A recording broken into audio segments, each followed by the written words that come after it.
इस वीडियो में final account का मैं क्वेश्चन नंबर 10 हल करूंगा, जिसमें मिस्टर खान और चौधरी दो बंदे हैं जो प्रॉफिट और लॉस के शेयर होल्डर हैं। 2/3 मिस्टर खान है और 1/3 मिस्टर चौधरी है। तो ट्रायल बैलेंस के साथ 4 किस्म की एडजस्टमेंट्स दी हुई हैं। क्लोजिंग स्टॉक की है, दूसरी डेप्रिसिएशन की है, तीसरी रिजर्व फॉर बैड डेट्स है, तो चौथी आउटस्टैंडिंग सैलरीज की। तो जो चीज़ फाइनल अकाउंट विद एडजस्टमेंट में, जो चीज़ एडजस्टमेंट में होती है उसको हम दो जगह पे ट्रीट करते हैं। या तो वो trading account profit and loss account में ट्रीट होगी, या और एक दफ़ा trading profit and loss account में, दूसरी दफ़ा जाके बैलेंस शीट में। ये इसकी क्रेडिट साइड होती है, ये इसकी डेबिट साइड होती है। अमूमन ऐसा होता है कि हालांकि ये दो डिफरेंट अकाउंट्स हैं, एक ट्रेडिंग अकाउंट है, एक प्रॉफिट एंड लॉस अकाउंट है, लेकिन हम एक ही प्रोफार्मा के अंदर इन्हें बनाते हैं और जहाँ से ट्रेडिंग अकाउंट ख़त्म होता है वहाँ आप उसे बंद कर देते हैं। तो हम डेबिट साइड से शुरू करते हैं। अमूमन जो डायरेक्ट एक्सपेंसेस होते हैं, ये जो ओपनिंग स्टॉक परचेजेस और डायरेक्ट एक्सपेंसेस को हम डेबिट साइड पे शो करते हैं, और जो आपकी सेल्स होती है और आपका क्लोजिंग स्टॉक होता है आप उसे क्रेडिट साइड पे साइड करते हैं। तो मैं ये डेबिट साइड से शुरू करते हैं। इसमें सबसे पहली चीज़ जो दी हुई है वो है परचेजेस।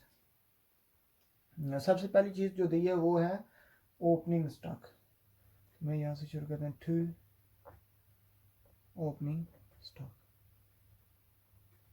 ये अमाउंट दी हुई है हमारे पास 25,000 रुपये।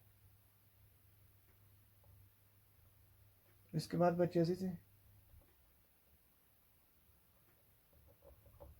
आपने यहाँ पे नेट परचेजेस लिखनी है, मीन्स परचेजेस से रिटर्न्स को माइनस करके। तो परचेजेस की अमाउंट यहाँ पे आप इनर कॉलम में लिखेंगे 19,000 रुपये है, 1,90,000 है। तो आप इससे लेस करेंगे रिटर्न्स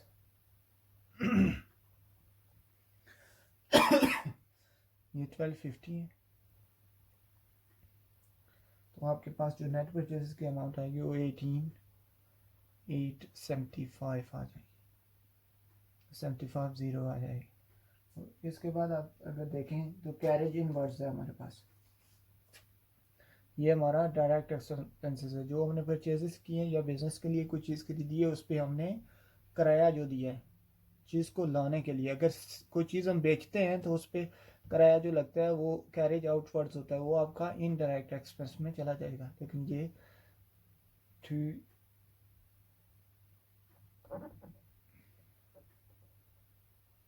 कैरेज इनवर्ड, ये रुपीज़ हमारे पास दिए हुए हैं 500। तो आई थिंक ये डेबिट साइड कंप्लीट होगी। अभी क्रेडिट साइड पे आ जाते हैं। इसमें सबसे पहली जो चीज़ है वो सेल्स है। तो सेल्स 3,50,000 है। तो इससे आप लेस करेंगे रिटर्न्स को, तो आपके पास आना चाहिए 300 निकाले तो आपके पास आ गया 34,9700, 34,9700 रुपीज़, 349700। उसके बाद क्लोजिंग स्टॉक बाय,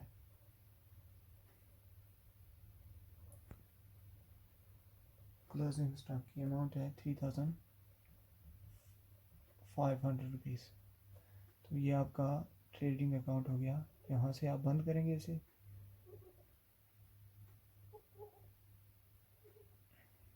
तो आपके पास ये साइड 3,84,700, 3,84,700। तो आप इससे ये निकालेंगे टू ग्रॉस प्रॉफिट, ये carry down to profit and loss account. ये बैलेंसिंग फिगर है बेसिकली, ये क्रेडिट साइड का टोटल है। तो हमेशा जो प्रॉफिट होता है वो बिजनेस के लिए हमेशा क्रेडिट होता है, तो जो लॉस होता है वो हमेशा डेबिट होता है। तो आपके पास आएगा 1,710,450। तो आप इसे ब्रॉट डाउन कर लेंगे बाय ग्रॉस प्रॉफिट।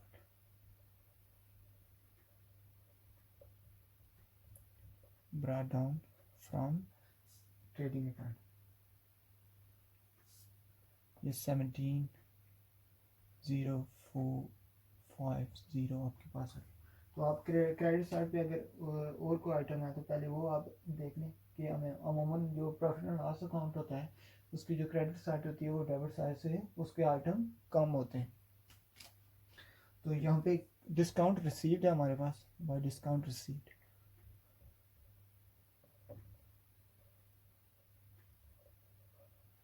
ये अमाउंट दी हुई है 2000। उसके बाद अगर आप कमीशन रिसीव देखें तो ये भी हमारे इनकम है बाय कमीशन। ये रिसीव में यहाँ भी कर देता हूँ 250।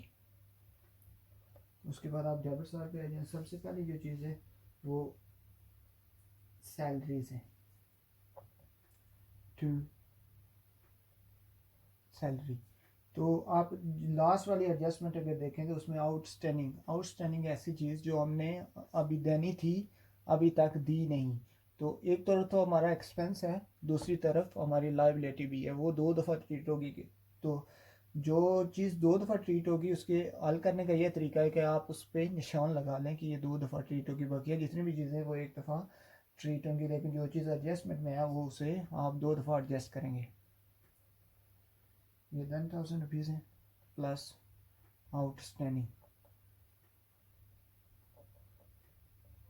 आउटस्टैंडिंग की अमाउंट हमारे पास 2000 है।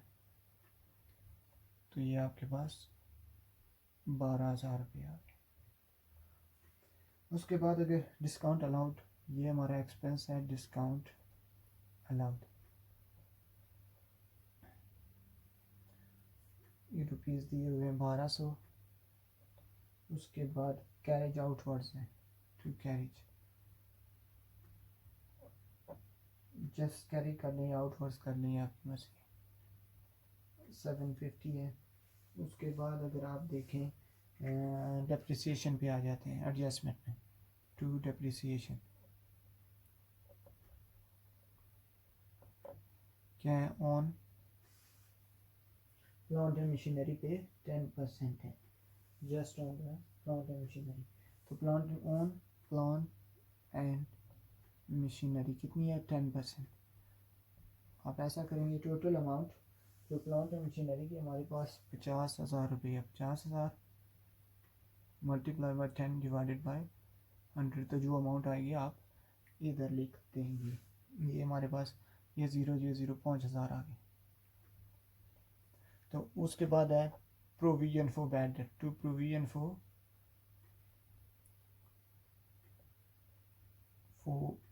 डाउटफुल डेट्स और बैड डेट्स आप कह लें। प्रोविजन बनाने के लिए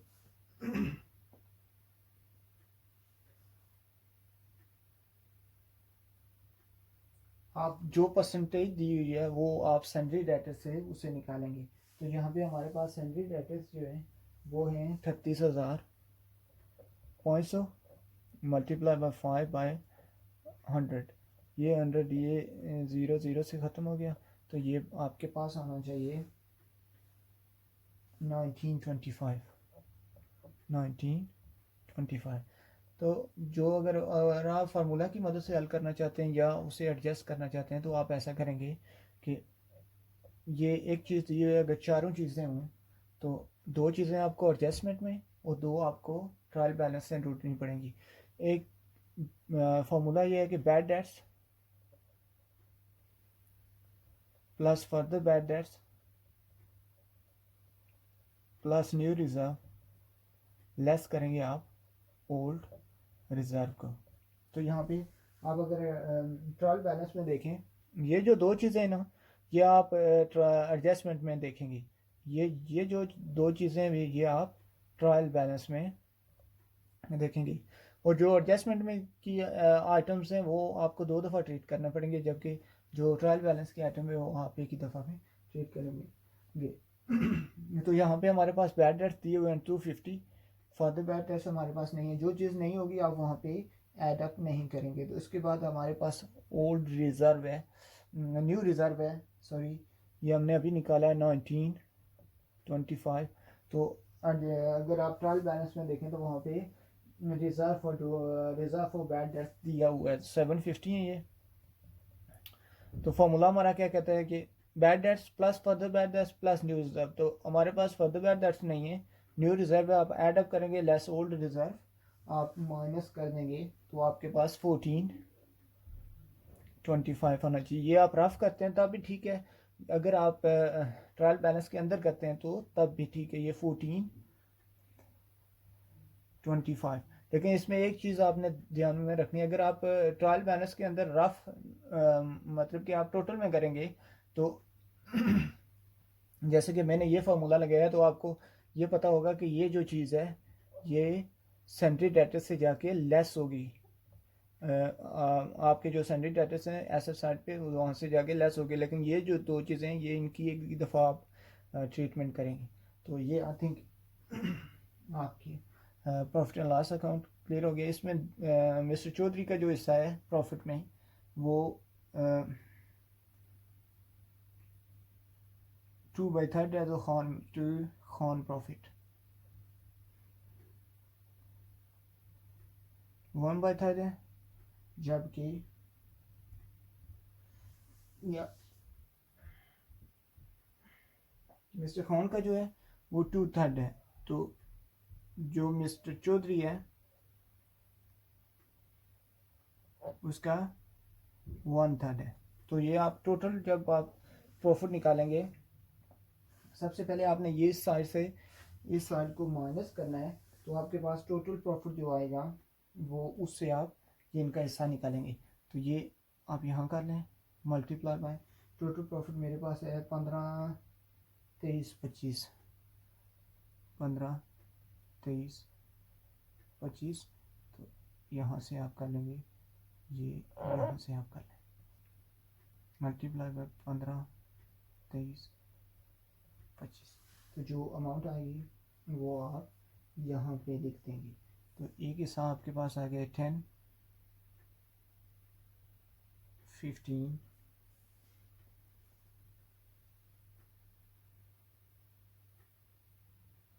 10 15 50, ये मिस्टर खान का शेयर है। तो दूसरे का शेयर है मेरे पास 50 75। तो ये आपका, सॉरी मैं टोटल करना भूल गया। तो ये आप यहाँ से टोटल अगर आप करें तो हमारे पास आना चाहिए 1727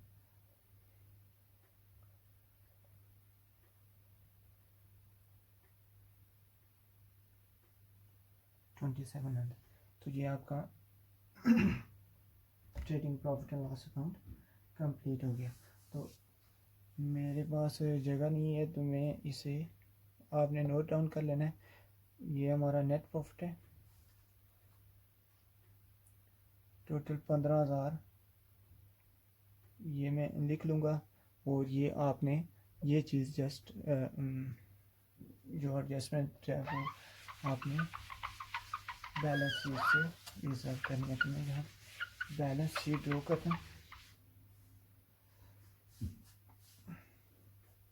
बैलेंस शीट हमारी एक तरफ एसेट्स होते हैं दूसरी तरफ लाइबिलिटीज़ होती हैं। तो आप एसेट यहाँ पे कर लें,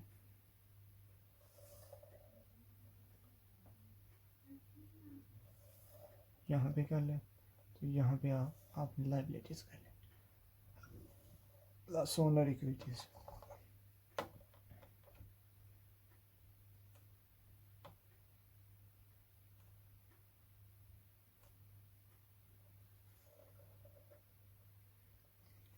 आप नाम देंगे बैलेंस शीट, लेकिन एज ऑन आपने डेट लिखनी है इस पर। तो ये रुपीज़ है, यहाँ पे रुपीज़ है। मैं पहले एसेट साइड करता हूँ। तो एसेट साइड में पहले हमारे पास कैश है इन हैंड, ये रुपीज़ दी हुए हैं 250। एट बैंक है, कैश एट बैंक का आइटम है हमारे पास 27,500। उसके बाद मेरे पास सैंडरी डेटर्स है, सैंडरी डेटर्स जो आपने न्यू रिजर्व निकाला है वो आप यहाँ से लेस करेंगे, लेस न्यू रिजर्व। तो सैलरी डेटर्स की अमाउंट है हमारे पास 38,100, तो आपने रिज़र्व लेस करना है 1925, तो आपके पास जो नेट सैलरी डेटर्स बच के वो आपके पास आएंगे, मेरे पास आ गए 36,575। तो इसके बाद क्लोजिंग स्टॉक पे आ जाए, क्लोजिंग स्टॉक ये अमाउंट दी हुई है 35,000 रुपीज़। उसके बाद आप फिक्स एसेट पे आ जाए, पहला प्लांट है मशीनरी, लेकिन इसके साथ में आप कह लेंगे डेप्रिसिएशन भी, आपने डेप्रिसिएशन की अमाउंट लेस करके लिखनी है, यहाँ पे आपने सिर्फ लिखना है लेस डेप्रिसिएशन। ये टोटल 50,000 है, तो लेस करेंगे आप 5,000, तो आपके पास नेट अमाउंट आएगी 45,000 रुपीज़। उसके बाद है फ्री ओल्ड प्रीमाइजेस,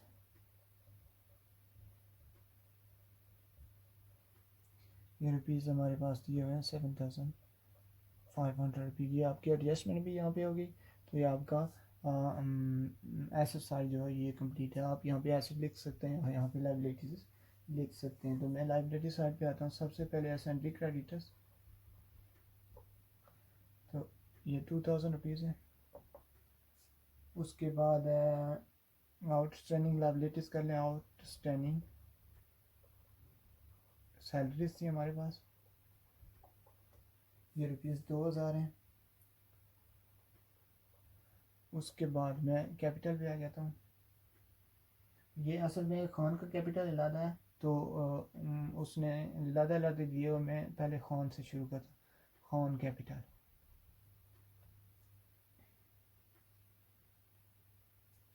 पहला उसने 25,000 दिया हुआ है।